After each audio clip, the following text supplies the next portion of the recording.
Ήρθαμε λοιπόν στο χωριό, ήρθε επιτέλους η ώρα, θα κάτσουμε για λίγες μέρες, να κάνουμε καμιά δουλειά, να δούμε λίγο το σπίτι και το πρώτο πράγμα που αντικρίσαμε μόλις ήρθαμε είναι αυτό που θα σας δείξω τώρα. Είναι αυτό εδώ πέρα το τέρας. Δεν είναι πάρα πολύ ωραίο?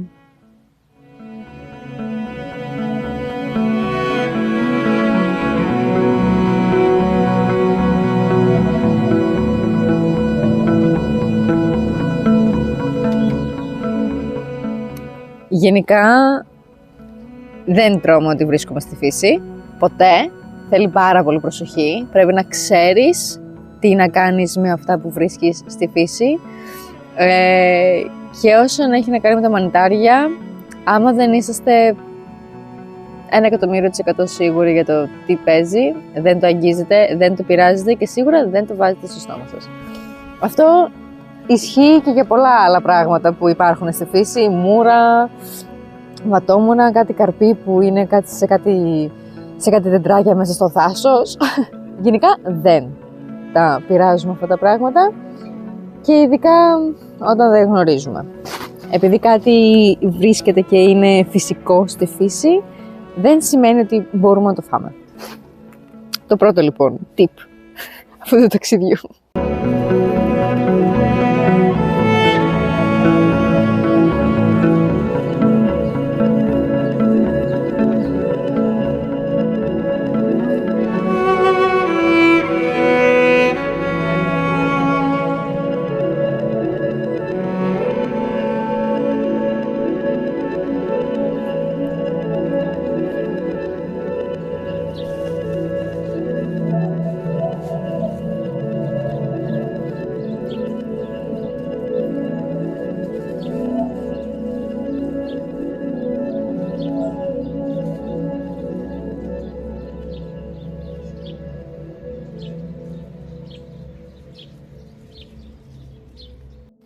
Και δείτε τι ωραίες που είναι οι οξαλίδες.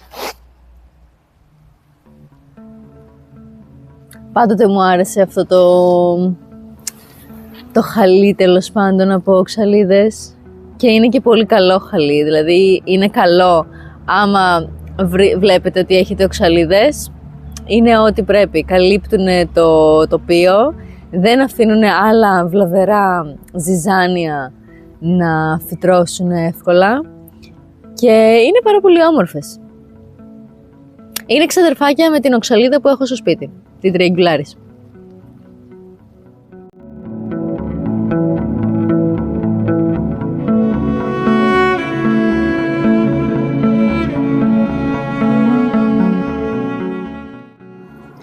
Έτοιμη και η φωτιά στα γρήγορα για να ξεκινήσει σιγά σιγά έτσι να ζεσταίνει το σπίτι. Και συνεχίζουμε με καθαριότητες.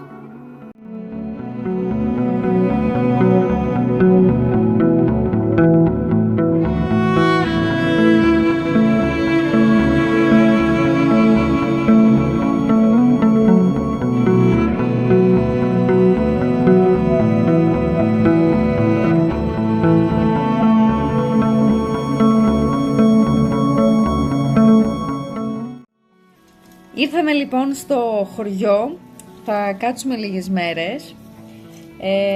Μόλις πριν λίγο σταματήσαμε το καθάρισμα και τώρα έχουμε βάλει να φτιάξουμε να φάμε.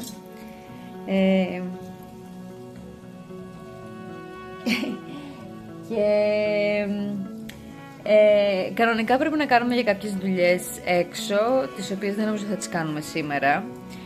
Και υπάρχει πολύ μεγάλη πιθανότητα αύριο και μεθαύριο να βρέχει, οπότε άμα βρέχει δεν θα μπορέσουμε να κάνουμε όλα τα πράγματα που θέλουμε να κάνουμε έξω, αλλά τουλάχιστον θα μπορέσουμε να χαλαρώσουμε και να ξεκουραστούμε λίγο στο χωριό, γιατί είμαστε και οι δύο αρκετά κουρασμένοι και το χρειαζόμαστε πραγματικά. Οπότε τουλάχιστον για σήμερα έχει τελειώσει το καθάρισμα.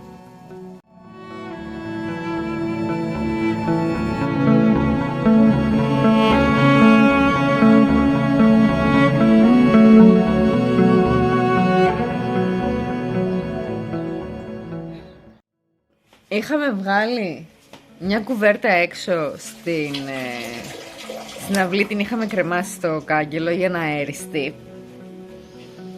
Και μετά έριξε τη βροχή όμως. Και κανένας από τους δυο μας δεν θυμήθηκε να μαζέψει την κουβέρτα. Και τέλος πάντων, λέμε ρε παιδάκι μου και η Άστη, και θα τη δούμε το πρωί πως θα είναι. Και κάποια στιγμή πριν από λίγο γυρνάω και λέω ρε παιδάκι μου, κάτσε να πάω να τη μαζέψω τώρα, μην κάθεται η κουβέρτα τώρα εκεί πέρα. Και δεν είχε βραχεί ούτε στο πυροελάχιστο. Τίποτα. Έχει βραχεί λίγο η γωνίτσα και απλά θα τη βάλουμε δίπλα στο τζάκι. Όπου ήταν ανοιχτή, δηλαδή το σκέπαστρο από πάνω, η σκεπούλα, κάλυπτε. Δεν ξέρω πώς έγινε αυτό το πράγμα. Δεν ξέρω τι λάθος έγινε και δεν βράχηκε. Αλλά τουλάχιστον έχουμε κουβέρτα.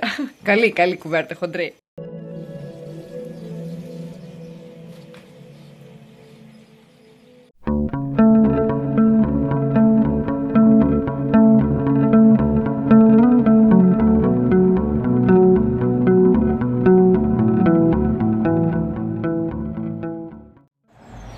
Καλημέρα. Δεύτερη μέρα σήμερα στο χωριό. Εμείς κανονικά σήμερα θέλαμε να πάμε στις Ελιές. Και ναι μεν έχει πολύ καλό καιρό για να πάμε στις Ελιές, αλλά επειδή χθες το βράδυ έβρεξε υπερβολικά πάρα πολύ, δεν θα περνάει ο δρόμος και δεν θα μπορέσουμε να πάμε στις Ελιές. Θα είναι λίγο επικίνδυνο άμα το προσπαθήσουμε, θα γλιστράει πάρα πολύ λάσπη. Οπότε άκυρα για σήμερα πώς το λένε, το χτήμα με τις Ελιές.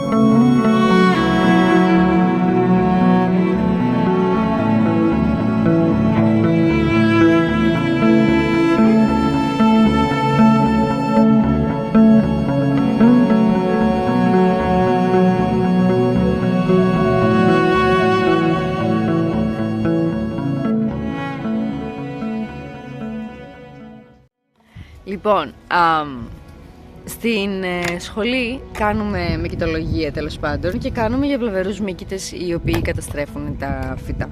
Αλλά φτάνουμε μέχρι ένα συγκεκριμένο επίπεδο, διότι μετά όταν ξεκινήσει το σάπισμα δεν έχει πλέον νόημα η όλη κατάσταση. Οπότε δεν μαθαίνουμε έτσι για τους μύκητες που βγαίνουν σε σάπιο περιβάλλον και σε πολύ υγρά περιβάλλοντα. Και τώρα που προσπαθούμε να ανοίξουμε τα ξύλα λίγο που είναι υγρά, έχω βρει ένα κάρο διαφορετικούς μύκητες, οι οποίοι δεν ξέρω ακριβώς τι είναι, αλλά θέλω πάρα πολύ να σας τους δείξω. Βρήκα αυτά, τα οποία έχουν πάρα πολύ πλάκα. Μακάρι να μπορούσα να σας τα δείξω 1000 φορές καλύτερα. Είναι πάρα πολύ μικρά. Τα άλλα είναι αυτά εδώ πέρα τα ροζ, τα οποία έχουν βγάλει και υγρά. Και είναι ροζ, δηλαδή δείτε το από μακριά. Το άλλο είναι αυτά εδώ πέρα τα άσπρα, που είναι έτσι γαλακτερά και έχουν μια υφή. Και το άλλο, το πιο συγκλονιστικό, μισό λεπτό, είναι αυτά εδώ,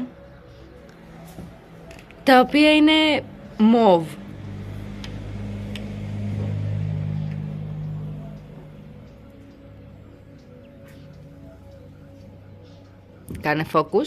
Κάνε focus. Και εδώ έχει, έλα.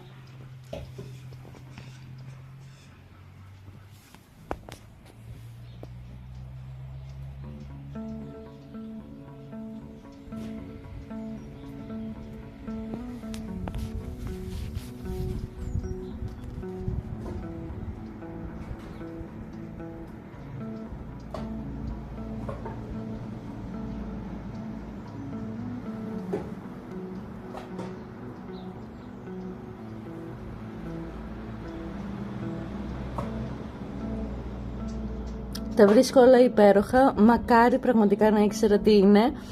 Θα κάτσω να ψάξω όμως, μήπως μπορέσω να βρω κάποιο έτσι όνομα και θα σας το βάλω στην οθόνη άμα βρω κάτι.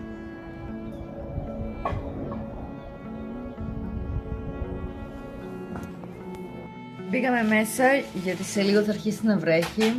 Ακούγαμε τα μπουμπούνιτά να έρχονται. Ευτυχώς προλάβαμε και έχουμε μαζέψει μια πολύ ικανοποιητική ποσότητα ξύλων για σήμερα. Και τώρα ο Τεό θα ετοιμάσει ψιτούρα.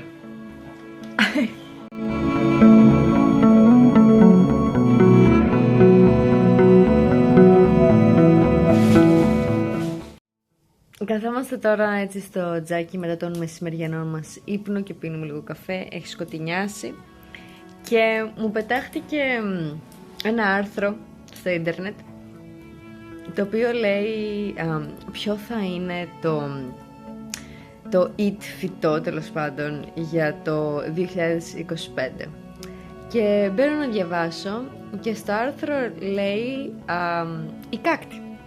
Η κάκτη θα είναι το eat φυτό το 2025 διότι έχει διαπιστωθεί αύξηση στις πωλήσεις λόγω του ότι δεν χρειάζεται πάρα πολύ περιποίηση και είναι εύκολο έτσι οι άνθρωποι να τους κρατήσουν ζωντανούς με τη λιγότερη δουλειά τέλος πάντων. Το ακούω, το καταλαβαίνω απόλυτα, αλλά θα ήθελα να μάθω ένα φυτό. Τέλος πάντων, όχι τους κάκτους. Θα ήθελα να ακούσω για ένα φυτό, ένα συγκεκριμένο. Δηλαδή θα ήθελα ένα άρθρο που να γράφει για ένα συγκεκριμένο φυτό το οποίο όντως έχουν αυξηθεί οι πωλήσεις τον τελευταίο χρόνο και θα είναι έτσι πάρα πολύ διάσημο φυτό για το 2025. Τέτοιο άρθρο θα ήθελα. Άμα βρείτε τέτοιο άρθρο, θα ήθελα να το διαβάσω.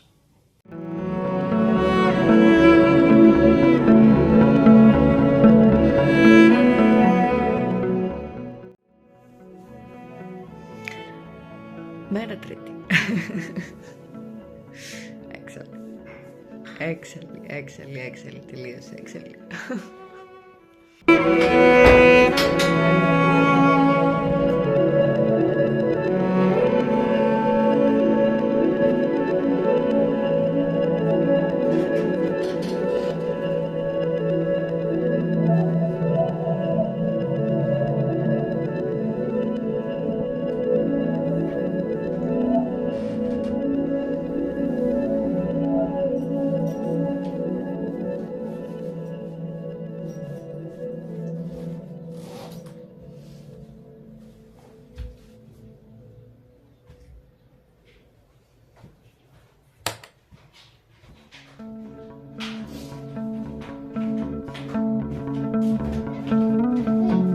Τραβάω βίντεο, βρε.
Το θέμα με το χωριό είναι αυτό, είναι ότι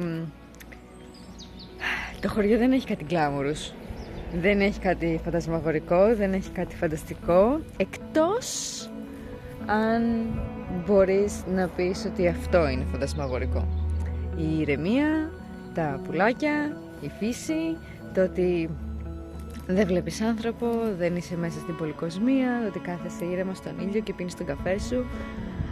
Αυτό είναι το γκλάμουρους στο χωριό. Δεν υπάρχουν απολυτέλειες.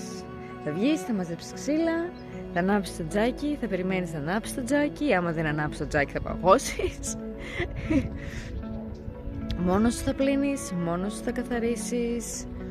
Υπάρχουν σίγουρα σημεία που δεν είναι καθαρά και δεν είναι στην καλύτερη κατάσταση, γιατί πάντοτε στο χωριό υπάρχουν οι αποθήκες, υπάρχουν τα μέρη που αφήνουμε πράγματα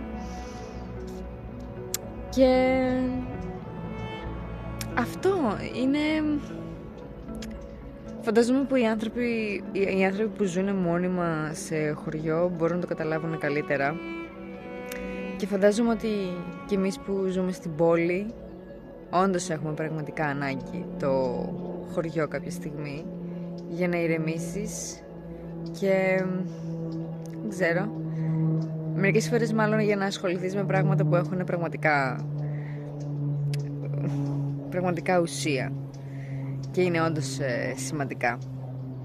Και φυσικά να χαλαρώσεις, γιατί στην πόλη πλέον είναι σχετικά δύσκολο να χαλαρώσεις.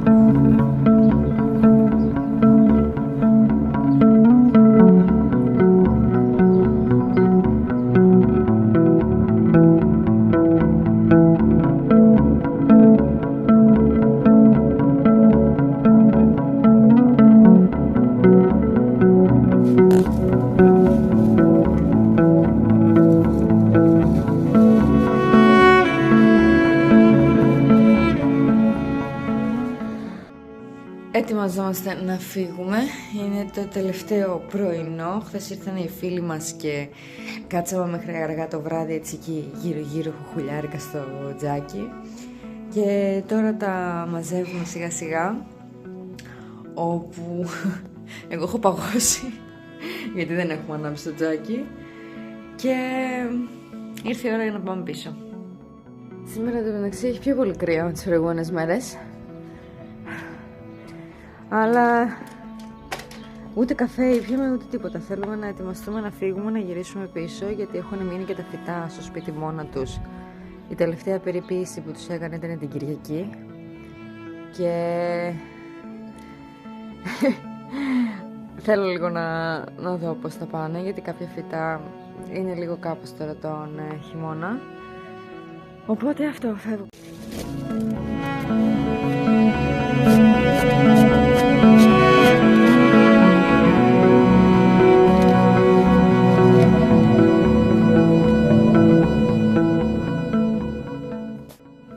Αυτά λοιπόν από το χωριό. Ελπίζω να σας κρατήσαμε καλή συντροφιά. Μακάρι να είχαμε καταφέρει να κάνουμε και παραπάνω δουλειές, αλλά δυστυχώς ο καιρός δεν μας το επέτρεψε. Και θα μπορούσαμε να είχαμε πάει και στις ελιές, αλλά επίσης ο καιρός δεν μας το επέτρεψε. Οπότε αυτά. Φιλάκια σας.